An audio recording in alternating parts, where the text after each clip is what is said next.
बोले महाराज पापी नहीं, महापापी को भी भागवत से मुक्ति मिल जाती। जिसने जीवन में कभी सत्कर्म किया ही नहीं, दुराचार परायण जिसकी वृत्तियां रही और जो सदैव जीवन भर पापों में लिप्त रहा, वो भी यदि जीवन पर्यंत पाप करने के उपरांत मृत्यु हो जाए, प्रेत बन जाए, उसके निमित्त भी कोई कथा सुन ले तो उसकी मुक्ति है, उसकी सदगति है श्रीमद् भागवत महापुराण की कथा सुनने से। महाराज ऐसे कैसे संभव हो सकता है? तो नारद जी के और संसार के विस्मय को दूर करने के लिए एक कथा सुनाई यहाँ पर कि एक सुंदर सा स्थान था, तुंगभद्रा नदी के किनारे एक सुंदर सा नगर था, उत्तम नगर। वहां पर सभी प्रकार के जीव प्राणी निवास करते थे। उन्हीं में एक ब्राह्मण देवता थे, एक पंडित थे, आत्मदेव जी महाराज। इन आत्मदेव के पास बड़ा ही ज्ञान था, धन था, सब कुछ था, लेकिन कहते हैं जीवन में अगर अभाव नहीं होगा किसी चीज का तो आप भगवान के प्रभाव से वंचित रह जाओगे। इसलिए हरि अपने प्रभाव को बताने के लिए आपको अभाव देते हैं। तो इनके पास सब कुछ था लेकिन संतान की कमी थी। अब संतान की कमी थी, इनकी एक पत्नी थी, सुंदर सी पत्नी। इनके लिए तो सुंदर थी महाराज, लेकिन समाज के लिए तो बड़ी दुष्ट और कर्कशा थी। नाम था धुंधली। और यह धुंधली जैसा नाम वैसा गुण, अब जैसा नाम रखोगे वैसे ही गुण आएंगे आपके अंदर। तो इसका नाम ही था धुंधली, अर्थात सब कुछ ये धुंधला ही देखे। ये बुद्धि है वो धुंधली, तो ये बुद्धि हमेशा क्या करती है? कुतर्क ही करती है। उसी प्रकार वो नारी धुंधली हमेशा कुतर्क करती रहती थी।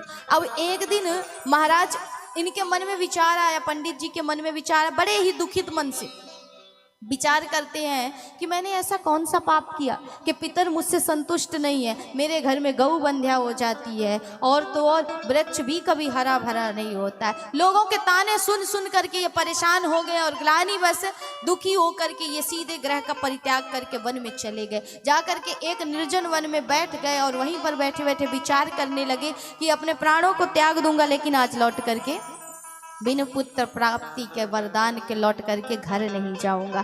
तो भगवान भी कहते हैं कि आप जिस चीज की कल्पना करते हैं तो कहीं ना कहीं ईश्वर भी उसे पूर्ण करते। वहीं पर एक संत आए, संत ने देखा और देख करके ब्राह्मण देवता को, जब ब्राह्मण देवता को देखा तो उतरा हुआ मुख, समझ गए विद्वान ब्राह्मण, लेकिन कोई तो बात है महाराज, कोई तो चिंता। इसलिए जा करके कहा कि कथम रोदिसी विप्रत्वम काते चिंतावली असि बदत्तम सत्वरम मह्यम स्वस्य दुःखास्य कारणम। महाराज हो तो ब्राह्मण, कर्मकांडी विद्वान मालूम होते हो, लेकिन ये मुख पर ये चिंता, ये व्याकुलता कैसी? किस बात का भय है, किस बात का शोक है?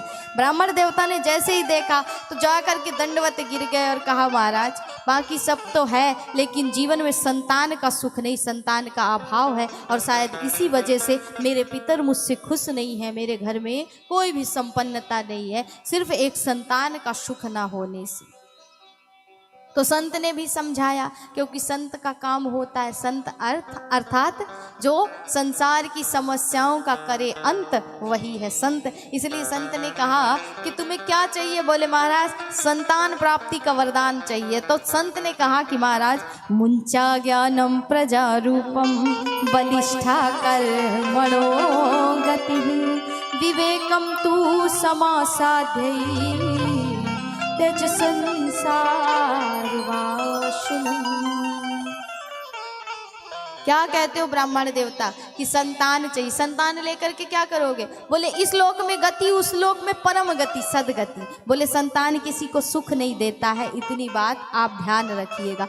ना संतान आपको गति देता है ना सदगति देता है। आपके कर्म श्रेष्ठ हैं तो ही आपको सदगति मिलेगी और गति मिलेगी, परम गति मिलेगी। और कर्म निकृष्ट हैं तो आपकी संतान भी आपको नरक में जाने से नहीं रोक सकती। कोई किसी के जीवन को नहीं बनाता, आपके कर्म आपके जीवन को अच्छा और बुरा बनाते हैं। इसलिए महाराज याद करो, राजा सगर के भी तो 60,000 पुत्र थे, जल करके राख हो गए। अपनी गति का पता नहीं, अपने पिता को क्या सदगति देंगे। धृतराष्ट्र के भी तो दुर्योधन सरीखे 100 पुत्र थे, पूरे वंश का सर्वनाश कर दिया महाराज। और तो और रावण के भी थे 1 लाख पूत 1.25 लाख नाती, और अंत गति कैसी कि मुख में कोई जल डालने वाला भी नहीं बचा था। तो किसी को किसी से कुछ नहीं मिलता है, आपके कर्म श्रेष्ठ है तो ही आपको गति है और सदगति है। इसलिए कर्म को सुधारो, और यदि इतनी ही संतान की कामना है तो उसी गोविंद को संतान बना लो, कम से कम अंत समय साथ तो देगा, अंत समय तुम्हें सदगति तो मिलेगी। पंडित जी को बात समझ में नहीं आई, बोले विनाश काले विपरीत बुद्धि। महाराज ये उपदेश नहीं चाहिए, यदि संतान दे सकते हो तो दे दो। तुम्हारे जीवन में इस जन्म तो क्या, मैंने तुम्हारे मस्तिष्क की रेखा को पढ़ी है, अगले 7 जन्मों तक संतान का सुख नहीं है। पंडित जी समझ गए कोई साधारण व्यक्ति नहीं है, 1 जन्म नहीं 7 जन्मों की जान सकता है तो पुत्र का सुख भी दे सकता है। तुम्हारे चरणों में गिर जाऊंगा, यहीं पर मर जाऊंगा, लेकिन बिना संतान के लौट करके नहीं जाऊंगा। तो यहाँ पर संत को भी दया आई, फल दे दिया, अपनी पत्नी को खिला देना और नियम बता दिए। अब पत्नी को वो फल ला करके आत्मदेव जी ने दिया, तो पत्नी का नाम ही धुंधली है महाराज, सब कुछ ये कुतर्क करने वाली है। यहाँ पर भी अपनी बहन से कुतर्क करने लगी कि गर्भ धारण हो गया सुखदेव की तरह, 12 वर्ष तक गर्भ रुक गया, गांव में प्रलय आ गया तो मैं सुकुमारी भागूंगी कैसे। तरह तरह के कुतर्क महाराज बुद्धि में चलने लगे। तो क्या किया जाए, बोले देख तेरे घर में खाने के भंडार भरे हैं तो कोई खाने वाला नहीं। बहन कह रही है कि तेरे घर में भंडार है तो कोई खाने वाला नहीं, मेरे घर में कुछ खाने के लिए नहीं है तो लाइन लगी है महाराज, 6 बालक पहले से है, 7वां आने वाला है। तो ऐसा कर, तेरे पति बड़े भोले भाले, मेरे पति लालची, तो धन दे करके तू मेरे यहाँ जो बालक होगा उसे ले लेना और अपना पुत्र कह देना, तेरे पति को पता भी नहीं चलेगा। गर्भ होने का नाटक कर ले, गर्भ धारण कर ले और नाटक कर ले। तो महाराज यही किया, दोनों ने कुतर्क करके यही किया। उस फल का क्या किया जाए, तो बोले महाराज ये फल ऐसे थोड़े ना होते हैं। बोले खावे पहिरे ढूंढते ये जोगी अवधू, अरी बहन कबू फलन ते होत न देखो पूत। तो ये पूत, ये संतान इस फल से थोड़े ना होने वाले, इसलिए इसका परीक्षण ले लेते हैं, इसे एक गऊ को खिला देते हैं, देखते हैं कि सत्य होता है कि नहीं। उस फल को गऊ को खिला दिया, इधर धुंधली ने गर्भ धारण कर लिया, नाटक कर लिया, और जैसे उसकी बहन के घर संतान हुई, उस पुत्र को ला करके दे दिया। महाराज मेरे पुत्र हुआ। आत्मदेव की प्रसन्नता की कोई सीमा नहीं, ऐसा उत्सव मनाया महाराज। नामकरण किया, नाम रखने की बारी आई तो धुंधली ने कहा हमारा नाम धुंधली है, तो आजकल नाम भी मैचिंग से रखा जाता है, तो हमारे बालक का नाम धुंधकारी होगा। अब महाराज जैसा नाम वैसा काम, धुंधकारी नाम रख दिया तो आताताई ही होगा, उपद्रवी ही होगा, चोर डाकू ही बनेगा। उस फल को जिस गाय को खिलाया था, 3 महीने बाद उसने भी एक बालक को जन्म दिया। पूरा शरीर मनुष्य का था, सिर्फ कान उसके गौ के थे, इसलिए उसका नाम हुआ गोकर्ण। अब यहाँ पर धुंधकारी जो था वो बड़ा ही आताताई हुआ, बड़ा ही पापी हुआ, चोरी करता, डाका डालता, मांस मदिरा का सेवन करता। लेकिन महाराज हुआ ये कि यहाँ पर संस्कारों में गलती माता पिता से भी हुई थी। इसलिए कहा जाता है कि जब आपके घर में संतान हो और खास तौर से बालक हो, पुत्र हो, और पहला हो और बड़ी मन्नतों के बाद हुआ, तो यहाँ पर सावधानी माता पिता को ज़्यादा रखनी चाहिए। इसलिए सोच समझ करके उसे पालन पोषण देना चाहिए। कहते हैं साधन नहीं दोगे तो बच्चा कुछ क्षण तक रोएगा, लेकिन संस्कार नहीं दोगे तो जीवन पर्यंत रोएगा। अब निर्णय आपके हाथ में है कि मोबाइल थमाओगे या उसके हाथ में गीता रामायण दोगे। यदि गीता रामायण दे दोगे तो उसका जीवन सुधर जाएगा, आपका भी सुधर जाएगा, और यदि मोबाइल दे दोगे तो आपका तो बर्बाद करेगा, अपना भी कर लेगा। इसलिए साधन नहीं, संस्कार दीजिए, और वही बालक जगत में पूजनीय हुआ, उसी का नाम हुआ जिसके माता पिता ने उसे उच्च संस्कार दिए। क्योंकि माता पिता की ही आत्मा होती है उनकी संतान, और जो आप करते हैं, जो क्रिया आप करते हैं, वही आपके संतान में आती है। तो सोच समझ करके बालकों को संस्कार दें। यहीं पर आत्मदेव ने गलती की और आज प्रायश्चित की अग्नि में जल रहा, पश्चाताप कर रहा, दिन रात रोता है। और आज जब रोते हुए बैठे थे, गोकर्ण जी का आगमन हुआ। पिताजी क्या बात है, आप महीनों हो गए व्यर्थ में चिंतित रहते, व्याकुल रहते, किस बात की चिंता है? तो कहा कि पुत्र ऐसी संतान से अच्छा बिना संतान के ही जीवन अच्छा था। क्या करूं ऐसे संतान को लेकर के? मेरे मंदिर जैसे घर को इसने मांस मदिरा का अड्डा बना दिया। हर जगह मांस है, मदिरा पड़ा हुआ है, कहीं पर भी पूजा भजन नहीं होता है। मन में इतना वैराग्य है नहीं कि सब कुछ छोड़ करके वन में चला जाऊं। गोकर्ण जी कहते हैं कि पिताजी, बड़ा सुंदर उपदेश दिया गोकर्ण जी ने कि पिताजी एक बात कहना चाहूंगा। सबसे पहले तो ये शरीर की जो आसक्ति है कि मैं मेरे की जेवरी, अरे गल बांधो संसार, और दास कबीरा क्यों बने जाके राम आधार। तो ये जो मैं मेरे की जेवरी बांध रखी है ना पिताजी, अर्थात ये मेरा पुत्र है, ये मेरी पत्नी है, ये मेरा घर है, ये मेरा परिवार है, ये मेरी संपत्ति है, प्रॉपर्टी हमारा। तो पहले सबसे पहले इसे त्यागो, क्योंकि ज्ञानी हो, पंडित हो, कोई भी हो, राजा हो, दरिद्र हो, कोई भी हो, शरीर की गति तीन ही होनी है।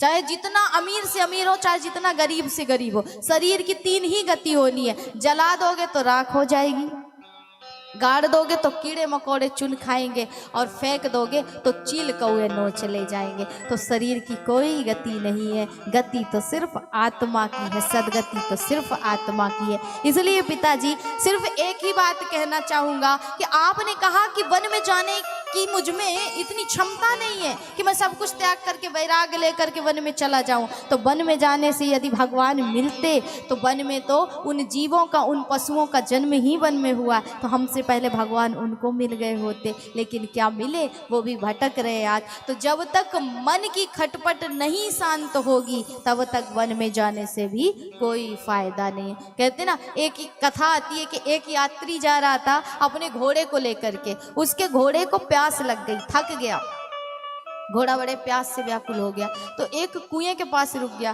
कुएं में पहले के समय पे होता था ना, कोल्हू से जल निकाला जाता था। जब बैल चलता था तो जल बाहर आता था, और बैल का चलना बंद हुआ तो जल नहीं आएगा। तो अब वो घोड़ा जब जल पान करने के लिए गया, उस यात्री ने निवेदन किया कि महाराज हमें प्यास लगी, हमारे घोड़े को भी प्यास लगी है, तो जल पान करा दीजिए। उस व्यक्ति ने कहा ठीक है, मैं अपने बैल को चलाता हूँ, जल बाहर आए तो तुम पान कर लेना।